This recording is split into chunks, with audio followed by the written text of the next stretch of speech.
aku lupa nih mau memberikan pendapat ya tentang teman-teman yang selalu bilang no viral no justice ya. Itu ada benernya, tapi hati-hati dalam memviralkan keadilan yang katanya ingin diperjuangkan oleh kalian yang sedang bersengketa atau bermasalah ya. Jangan dicontoh modelan si terdakwa NM ini.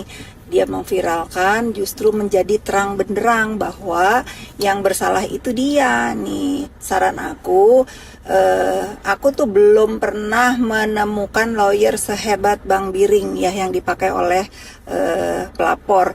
Bagaimana dia sangat paham dan betul-betul mempelajari semua materi dalam persidangan ini gitu. Jadi hati-hati ya dalam memviralkan kasus. Jadi polanya si terdakwa ini ya selalu sama ya. Kalau berkasus atau bermasalah dengan hukum itu selalu menuduh lawannya itu intervensi lah, sogok sana sogok sini lah, padahal di dalam kenyataannya justru kan kalau mau menuduh hal seperti yang dilontarkan oleh si terdakwa ini harusnya pelapor yang punya pikiran seperti itu ya. Bagaimana dia semena-mena songong dan ya sudahlah seperti yang kalian lihat, tapi kan nggak begitu gitu ya. Saya meyakini banget di dalam kasus ini itu karena menjadi tontonan seluruh rakyat Indonesia ya, untuk yang menonton ya, bagaimana bahwa terdakwa ini memang melakukan upaya pemerasan dan TPPU itu fakta di dalam persidangan ya. Ya pokoknya aku tidak akan pernah berhenti ya untuk mengedukasi kalian bagaimana si terdakwa ini sudah membrainwash. Nah ini benar, dia membrainwash pikiran netizen di Indonesia bahwa apa yang dia katakan itu selalu benar, gak ada benar-benarnya ya. Aku sih senang banget nih si terdakwa ini dengan pendukungnya menggiring-giring opini bahwa dia dikriminalisasi lah, apalah, bahwa katanya kalau sidang juga sudah dilarang untuk live, malas itu pendukung-pendukungnya itu live. Bagus gitu. Agar apa? Agar semua terang benderang dan didengar oleh kalian semua di dalam fakta persidangan itu apa. Jangan bentar-bentar menuduh penegak hukum itu nggak fair lah, ini itulah ya. Nggak semua itu oknum ya terdakwa. Saya yakin banget penegak hukum yang dalam kasus terdakwa ini akan tegak lurus seperti Bapak Hakim yang terhormat selalu mengatakan tidak ada transaksi. Terputus guys.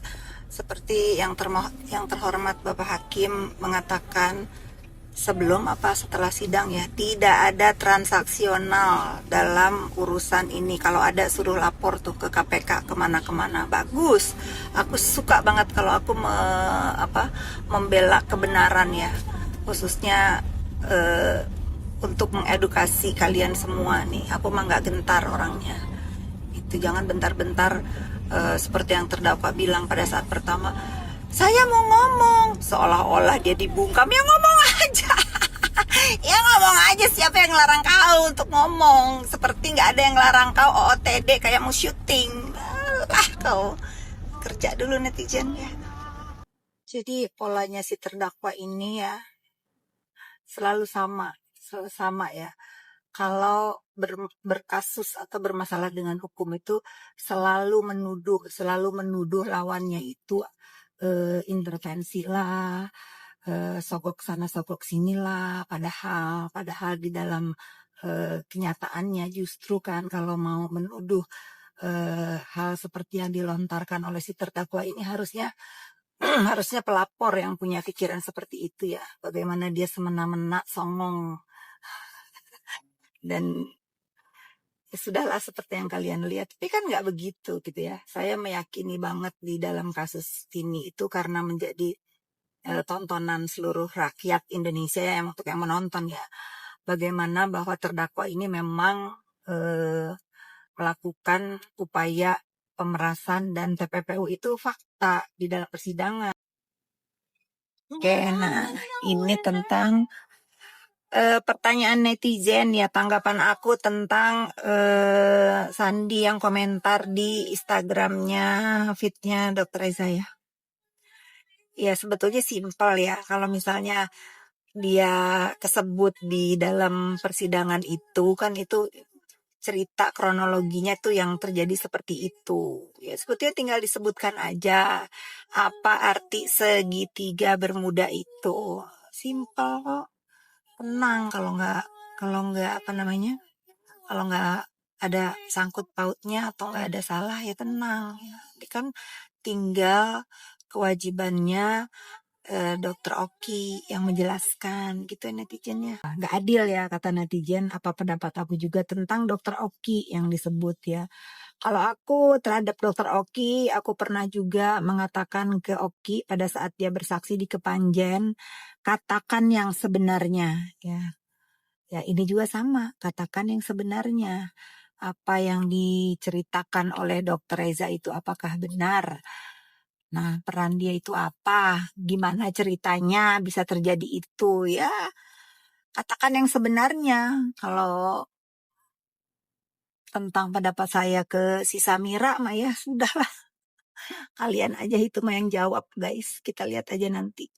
Apakah si Samira masih petantang petenteng atau tidak? Aku sudah sampai rumah. Aduh, tadinya sih aku nggak mau manggil-manggil nama si Samira ya. Tapi baru tahu nih, hari Kamis besok katanya kesaksian para saksi. Termasuk kesaksian para saksi dari pihak terdakwa. Nah, untuk Samira ya si duta lapor, kau jangan cuman bisanya ngelaporin orang ya. Ngelaporin orang itu lebih sulit daripada kau bersaksi. Nah, kalau ngelaporin orang kan harus ini itu harus mikir, harus bikin kronologi. Kalau kau bersaksi itu hanya kau mengucapkan. Ini aku ladenin deh Samira sekali-kali ya, biar kau itu nggak tersesat kebodohannya nggak terlalu jauh. Kalau aku sekolah lulusan SD nggak mungkin aku kerja di salah satu bank besar di Indonesia ini Samira, ya nggak mungkin. Aku ini mantan karyawan bank terlikuidasi ya, masa masa lulusan SD kerja di bank, lu bodoh Samira. Satu ya, kedua kartu kredit aku yang kau bahas itu karena aku matiin si Renzo anak aku tuh sebulan tagihan main gamenya 80 juta. Jadi aku matiin. Emang bener-bener harus dijembreng ini si kebodohan si Samira ini. Apalagi rumah dipinjemin dari, ada nggak manusia yang mau pinjemin rumah semegah rumah aku Samira? Kalau ada bagus ya, berarti kau sial, nggak ada yang mau minjemin kau apapun ya. Gitulah Samira. Kadang-kadang kau ini harus dijawab dengan kenoraan juga. Memang harus menurunkan level jadi bodoh, kayak bodoh kau, sebodoh kau maksudnya. Belibet saking aku jijik nyebut nama kau ini Samira.